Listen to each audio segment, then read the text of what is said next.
రైతు భరోసా కార్యక్రమాన్ని రాష్ట్రంలో ఉన్న రైతాంగానికి వ్యవసాయ యోగ్యమైన భూములకు దాదాపుగా మార్చి 31 తారీఖు లోపల 10,000 కోట్ల రూపాయలు పేద రైతుల ఖాతాలో నిధులు వేసి 10,000 కోట్ల రూపాయలు రైతులకు ఇచ్చే బాధ్యత ఈరోజు కాంగ్రెస్ పార్టీ తీసుకుంటుంది.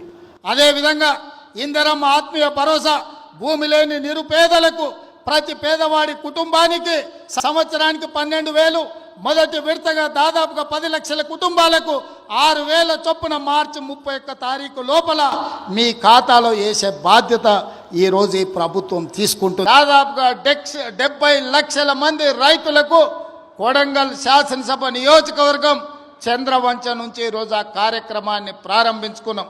ఈరోజు జనవరి 26 బ్యాంకులకు హాలిడే ఉన్నది. రాత్రి 12 గంటల తర్వాత ప్రతి రైతుకు, రాష్ట్రంలో ఉన్న వ్యవసాయ భూమి ఉన్న ప్రతి రైతుకు రాత్రి 12 గంటల తర్వాత ప్రతి ఎకరాకు 6,000 రూపాయలతోని మీ ఖాతాల్లో మీ నగదు టకీమని పడే విధంగా ఈరోజు కార్యక్రమాన్ని తీసుకున్నాం.